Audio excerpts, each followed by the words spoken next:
찬송 부르겠습니다. 찬송가 411장입니다. 찬송가 411장입니다.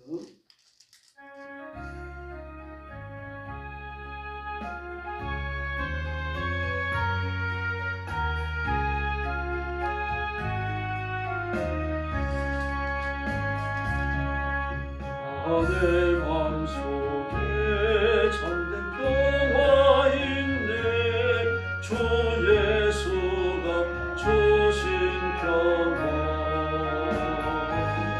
시간 닥쳐와도 흔들리지 않아.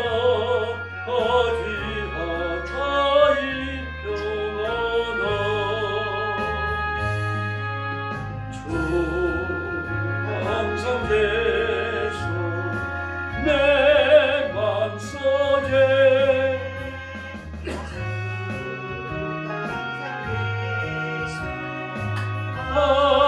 기쁘다 주 나의 맘에 계셔 위로하시네. 어찌 내가 주를 떠나 살까. 귀한 평화 내가 받고 보니 내 슬픔이 사라지고 마음의 기쁨 넘쳐 주를 찬양하네. 귀한 빈금 예수. 주 항상 계셔 내 맘속에. 주 항상 계셔 기쁘다 주 나의 맘에 계셔 위로하시네. 어찌 내가 저를 떠나 살까. 주 날개 아래 내가 사는 동안 이 보배를 빛내리라. 기쁜 그날이와 주를 만나 뵐 때 평화에 영원하리. 주 항상 계셔 내 맘속에. 주 항상 계셔 기쁘다 주 나의 맘에 계셔 위로하시네. 어찌 내가 저를 떠나 살까. 할렐루야. 412장 부르겠습니다.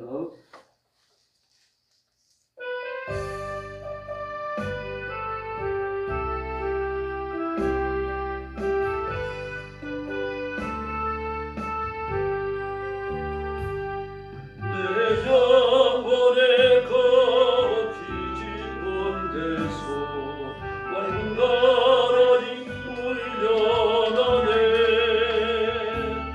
하늘 걱정아 언제나 흘러나와 내 영혼을 고이 싸네. 평화 평안아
영원토록 내 영혼을 덮어소서. 할렐루야. 신앙 고백하겠습니다. 나는 전능하신 아버지 하나님 천지의 창조주를 믿습니다. 나는 그의 유일하신 아들 우리 주 예수 그리스도를 믿습니다. 그는 성령으로 잉태되어 동정녀 마리아에게서 나시고 본디오 빌라도에게 고난을 받아 십자가에 못 박혀 죽으시고 장사된 지 사흘 만에 죽은 자 가운데서 다시 살아나셨으며 하늘에 오르시어 전능하신 아버지 하나님 우편에 앉아 계시다가 거기로부터 살아있는 자와 죽은 자를 심판하러 오십니다. 나는 성령을 믿으며 거룩한 공교회와 성도의 교제와 죄를 용서받는 것과 몸의 부활과 영생을 믿습니다. 아멘. 사랑의 아버지 감사합니다. 죽음과 저주와 지옥의 형벌에서 저희를 불러 예수 그리스도의 보혈로 씻겨 하나님의 자녀를 삼으시는 그 은총을 감사합니다. 자비하신 하나님, 오늘 아침도 저희를 구원하시고 천국 백성을 삼으신 하나님 앞에 찬양과 경배를 드리며 영광을 돌립니다. 머리 숙여 사랑하는 성도들, 영상으로 예배에 참여하는 성도들 기억하시고 제물을 받으심처럼 우리 성도들을 받으시고 품에 안으시고 복 내려 주시옵소서. 세상에 승리하며 살게 하시고 하나님의 복을 받아 장대한 삶을 누리게 하시며 하나님의 손에 붙들려 존귀한 도구로 쓰임받게 하여 주옵소서. 오늘도 죽음의 전쟁터와 재난의 현장과 온 세상에서 복음 전하는 주의 종들과 선교사님들 신실한 성도들을 기억해 주시고 눈동자처럼 지켜주시고 가정을 보호하여 주시기를 바랍니다. 말씀을 외치며 선교하는 현장마다 하나님께서 기적을 베풀어 주시고 풍성한 추수를 결실케 하여 주시옵소서. 오늘 아침도 저희들이 말씀을 나누며 하나님의 음성을 듣기 원합니다. 성령님, 저희들에게 들을 귀를 열어주시옵소서. 예수님의 이름으로 간절히 기도 올려옵나이다. 아멘. 하나님 말씀 봉독하겠습니다. 나훔서 제2장입니다. 1절 말씀부터 제가 먼저 봉독합니다. 파괴하는 자가 너를 치려 올라왔나니 너는 산성을 지키며 길을 파송하며 내 허리를 견고히 묶고 내 힘을 크게 굳게 할지어다. 여호와께서 야곱의 영광을 회복하시되 이스라엘의 영광 갖게 하시나니 이는 약탈자들이 약탈하였고 또 그들의 포도나무 가지를 없이 하였습니다. 그의 용사들의 방패는 붉고 그의 무사들의 옷도 붉으며 그 항우를 부리는 날에 병거의 쇠가 번쩍이고 노성나무 창이 요동하는도다. 그 병으로 미친 듯이 거리를 달리며 대로에서 이리저리 빨리 달리니 그 모양이 횃불 같고 빠르기가 번개 같도다. 그가 그의 준비한 자들을 생각해내니 그들이 엎드려질 듯이 달려가서 급히 성에 이르러 막을 것을 준비하도다. 강들이 수문이 열리고 왕궁이 수면되며 청원대로 왕후가 벌거벗음을 보고 끌려가니 그 모든 신하들이 가슴을 치며 비둘기같이 슬피 우는도다. 이누에는 예로부터 물이 못 갔더니 이제 모두 도망하니 서라 하나 돌아보는 자가 없도다. 은을 노력하라 금을 노력하라 그 적축한 것이 무익하고 아름다운 기가 풍부함이니이다. 니누에가 공허하였고 황폐하였도다. 주민이 낙담하여 그 무릎이 서로 부딪히며 모든 허리가 아프게 되며 모든 낯이 빛을 잃도다. 이제 사자의 굴이 어디냐? 젊은 사자가 먹을 곳이 어디냐? 전에는 수사자, 암사자가 그 새끼 사자에 함께 거기서 다니되 그것들을 두렵게 할 자가 없었으며 수사자가 그 새끼를 위하여 먹이를 충분히 찢고 그 암사자들을 위하여 움켜 사냥한 것으로 그 굴을 채웠고 찢은 것으로 그 구멍을 채웠었도다. 13절 같이 봅니다.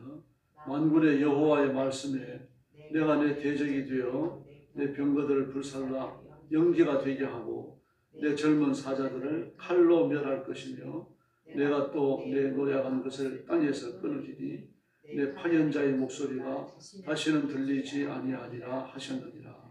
아멘. 니느웨의 멸망에 관하여 예고합니다. 근데 그 전쟁의 모습인데 대단히 무섭고 또 강한 어조를 사용하고 있죠. 1절 말씀에 보니까 파괴하는 자가 너를 치러 올라왔다. 메대 파사를 말합니다. 페르시아가 올라온 겁니다. 그런데 뭐라고 말합니까? 너는 산성을 지키며 길을 파수하며 내 허리를 묶고 그리고 내 힘을 굳게 하라. 이렇게 해야 소용없다는 이야기입니다. 왜냐고 하면은 하나님께서 심판하시려고 전쟁을 허락하신 겁니다. 그러므로 침략하는 쪽에서는 조그만 힘을 써도 니느웨는 망하게 되어 있습니다. 그럼 니느웨는 어떻습니까? 막 젖먹던 힘까지 끌어올려가지고 5만 가지 저항을 한다고 해서 이 전쟁을 이겨낼 수 없어요. 유다와 이스라엘의 전쟁이 마찬가지입니다. 그래서 예레미야 선지자도 바벨론에서 쳐들어오면 도망가라고 말하잖아요.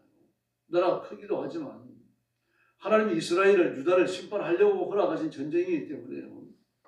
그 유대인들이 아무리 날붙이는 재간이 있더라도 전쟁에서 이길 수 없어요. 그리고 역시 바벨론도 힘을 조금만 써도 유다는 무너지게 되어 있습니다. 똑같습니다. 하나님이 허락하신 전쟁인데 전쟁의 이유가 뭡니까? 니느웨의 타락입니다. 그리고 전쟁의 목적은요, 니느웨를 멸망시키는 겁니다. 그러므로 이 하나님의 뜻을 피해갈 자가 아무도 없다는 이야기입니다. 그런데 2절에 보면은요, 하나님께서 야곱의 영광만 회복하시겠다고 말합니다. 이 니느웨가 니느웨는 아수르의 수도입니다. 아수르가 제국의 힘을 믿고 북하고 이스라엘과 남하고 유다를 압박하고 전쟁을 유린수로 집어넣고 약탈과 파괴를 일삼았는데 그렇게 고통당하던 그 야곱의 눈물을 기억하고 이제 영광을 회복시켜 주겠다라고 말씀하십니다. 약탈자들이 약탈했고 또 그들의 포도나무 가지를 없이 하였고 전쟁이 주로 언제 일어나는가 하면은 추수가 끝날 때 일어납니다. 비가 올 때는 안 해요. 추수가 끝나고 나면은 이제 뭐 전쟁이 한가해지는 게 아니라 이스라엘 백성들의 삶이 한가해지잖아요. 일단 한시를 놓기 때문에요. 그때 전쟁이 일어납니다. 전쟁할 때가 될 때 전쟁을 하는 거죠. 그래서 추수가 끝나고 나서 이거 훔칠 것도 많잖아요. 약탈할 것도 많죠. 지금 그 상황입니다. 그런데 쳐들어온 용사들에 대한 묘사가 무서워요. 붉은 방패를 들었다 그렇게 말합니다. 붉은 방패. 방패를 누가 붉게 칠하겠습니까? 그러니까 이전 전투에서 방패에 피가 묻어가지고 붉어졌는데 그 피를 닦을 새도 없었다는 이야기입니다. 그러므로 페르시아가 전쟁을 계속하고 있다는 이야기입니다.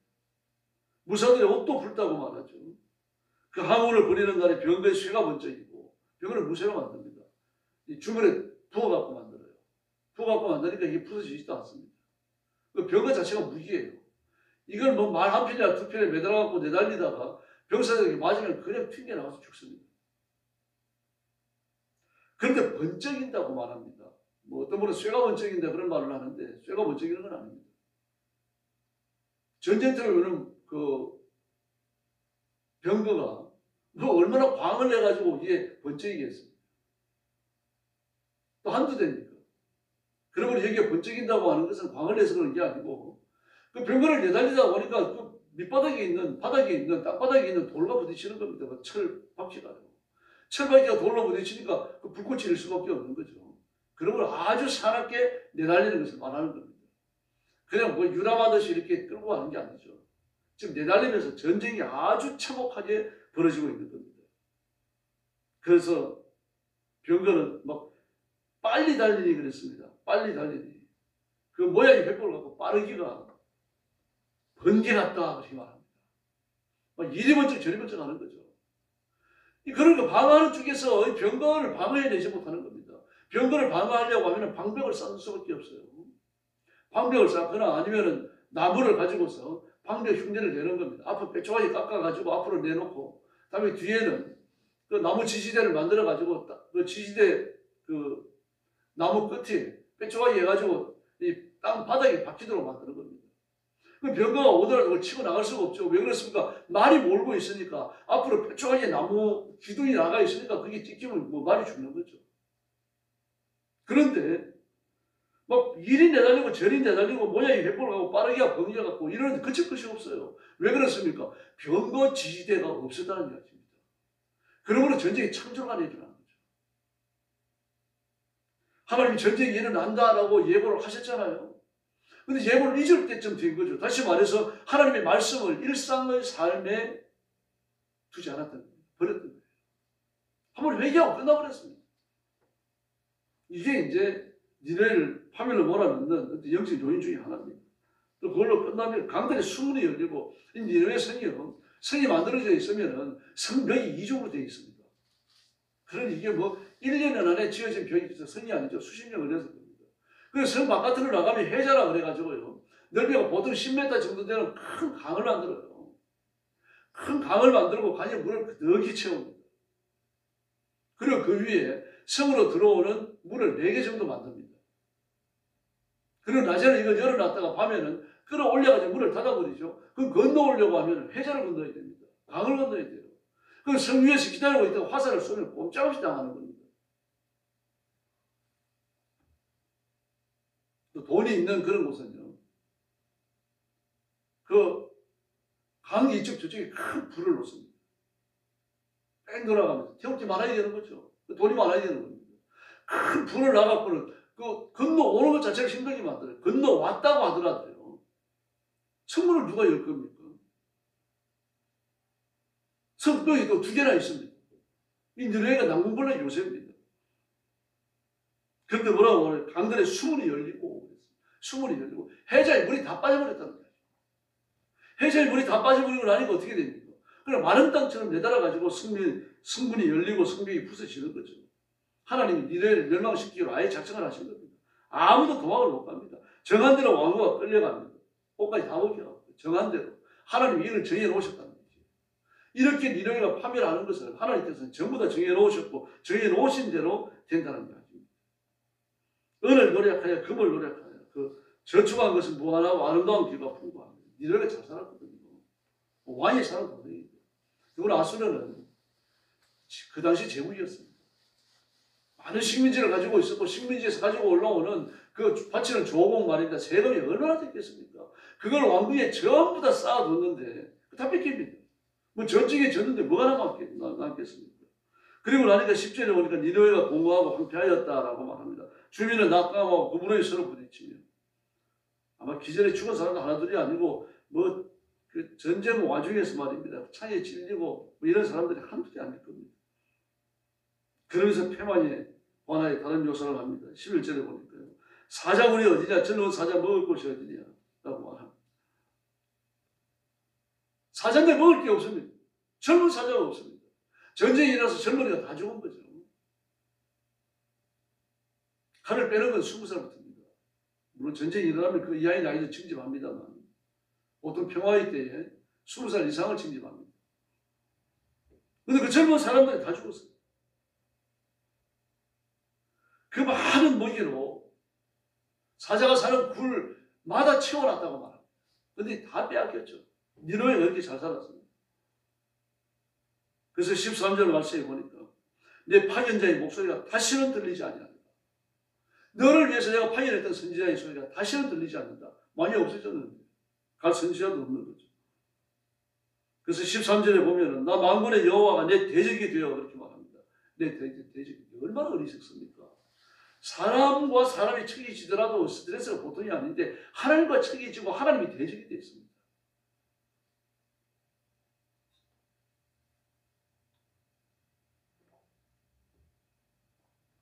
그런데 하나님께서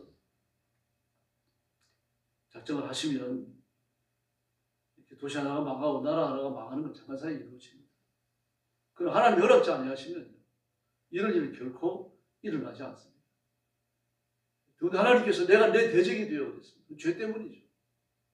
우리 하나님 편에 서서 하나님만 바라보고 하나님만 의지해야 할 줄로 믿습니다. 1842년도에 프랑스 정부에서 볼 에밀 보타르요 고고학자 이름입니다. 그 지도자로 해가지고 티그리스 모술로 보냅니다. 티그리스 강가에 있는 모술로요. 보내가지고 티그리스 강변에 있었던 니느웨의 잔재를 발굴하게 만들어요. 그 나라에서 돈을 대가지고 니느웨가 역사적으로 실제 있었는지, 뭐 1842년도니까 일찍부터 이 성경 고고학에 대해서 관심을 국가적 차원에서 갖고 있었던 것을 알 수 있습니다. 그래서 가가지고 모술 지역, 그 티그리스 모술 지역을 낱낱이 발굴을 합니다. 그리고 탐사할 때에 참여했던 학자들이 그 지역에서 니느웨의 잔재를 100% 확인을 해요. 성이 얼마나 컸던지요. 길이가 12km, 넓이가 2.4km였습니다. 12km, 2.4km. 이게 들판에 나가면 별게 아니라고 말할 수 있는데 그 둘레를 성벽으로 둘러쳤다고 생각해 보세요. 이런 성은 과거에 거의 없었습니다.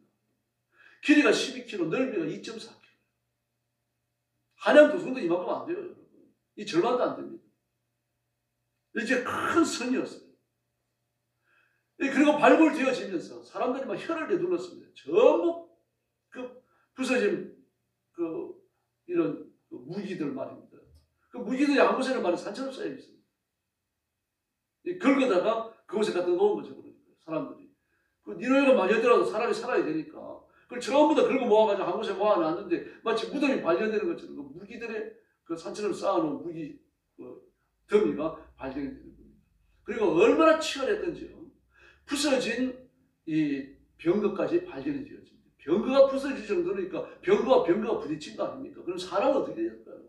그 죽물을 부어갖고 만든 쇠병거가 부서질 정도입니다. 아주 처참했던 전투였다고 하는 것을 알 수가 있습니다. 도시 전체에 15개의 성문이 있었고요. 2겹으로 된 성곽을 가지고 있었고 해저의 넓이가 11m였고요. 이러는데도 불구하고 그래 여지없이 내달아가지고 니느웨 성을 파멸시켜버립니다. 하나님이 하시고자 했기 때문입니다. 우리 일상적인 삶이나 우리나라와 민족도 마찬가지입니다. 하나님이 하시고자 하시면 복을 주시면 죽는 자리에서 살아날 줄로 믿습니다. 그러나 하나님이 아웃이라고 선언하시면 끝나는 겁니다. 아무리 보약을 먹고 온갖 좋은 데 유람을 다니고 아무리 노력을 하더라도 너 아웃이다 그러면요. 육신을 땅에 묻고 하나님 앞에 가야 돼요. 그러므로 하나님만 바라보며 사십시다. 사람들이 바라볼 때 대한민국 망했다, 중국이 대한민국을 접수했다 다 그렇게 말합니다. 지금. 그러나 하나님이 우리나라, 우리 민족을 위해서 살 길을 예비하신 줄을 믿습니다. 그리고 우리나라는 부강해질 것이고 하나님의 복을 받아서 온 세계에 우뚝서게 될 겁니다. 그리고 온 세상에 복음을 전하는 그런 선지자 국가로, 제사장 국가로 또 쓰임을 받게 될 겁니다. 이런 소망을 가지시기 바랍니다. 여러분 자신을 위해서도 기도하시기를 바랍니다. 제 삶에도 승리를 주시고 하나님의 복으로 채우시고 우리 자신들이 자손들이 믿음 위에 굳게 서서 믿음의 창대함을 맛보게 해주십시오. 우리 뜨겁게 기도합시다. 그리고 하나님의 큰 은총과 능력과 응답의 역사를 체험하는 새벽이 되기를 예수님의 이름으로 축원합니다. 기도하겠습니다. 자비로우신 아버지 하나님 감사합니다. 하나님이 하시고자 하니까 니느웨 같이 강한 성이 무너지는 걸 봅니다. 이걸 바라보면서 하나님의 대적자가 우리 중에 없게 하여 주옵소서. 철저하게 복종하고 하나님께 영광 돌리고 하나님 한 분만을 바라보고 사모하며 살아가는 저희들이 되게 하여 주시옵소서. 자비하신 하나님 아버지, 이 시대에 관영한 죄악도 용서해 주시기를 원합니다. 미워하고 시기하고 질투하고 살인하고 강도질하는 죄를 용서하시고 음란하고 간음하는 죄를 용서하여 주시기를 바랍니다. 우상을 숭배하고 더러운 죄들을 짓고 하나님 앞에 점치고 구타하는 죄들을 용서해 주시기를 바랍니다. 이 민족이 죄를 회개하고 주님 앞으로 돌아오게 하시고 지금 우리가 직면해 있는 민족의 위기를 이겨낼 수 있도록 도와주시옵소서. 윤석열 대통령을 지켜주시고 그가 민족을 위하여 꿈꾸고 있는 꿈, 그가 꾸고 있는 꿈, 그리고 하나님이 주신 가슴에 품은 비전을 이룰 수 있도록 하나님이 그 앞길을 순탄하게 열어주시옵소서. 우리 성도들 가정을 지켜주셔서 가정이 복되게 하시고 평화롭게 하시고 하나님의 은혜가 충만케 하여 주옵소서. 교회는 날마다 부흥하게 하시고 하나님의 은혜가 새롭게 나타나는 뜨거운 교회가 되게 하여 주시옵소서. 우리 민족, 우리 백성들, 우리 영광교회 성도들이 하나님 아버지 설 명절을 위해서 귀향하고 여행을 합니다. 긴 거리 여행하는 동안 지켜주시고 큰 사고 일어나지 않도록 보호하여 주시옵소서. 오늘 새벽도 큰 은혜 주시기를 원하옵고 예수님의 이름으로 간절히 기도 올려옵나이다. 아멘. 주기도 드리겠습니다. 하늘에 계신 우리 아버지, 아버지의 이름을 거룩하게 하시며 아버지의 나라가 오게 하시며 아버지의 뜻이 하늘에서와 같이 땅에서도 이루어지게 하소서. 오늘 우리에게 일용할 양식을 주시고 우리가 우리에게 잘못한 사람을 용서하여 준 것 같이 우리 죄를 용서하여 주시고 우리를 시험에 빠지지 않게 하시고 악에서 구하소서. 나라와 권능과 영광이 영원히 아버지의 것입니다. 아멘. 합심해서 기도하겠습니다. 전하신 아버지 하나님 감사합니다. 어떻게 기도하는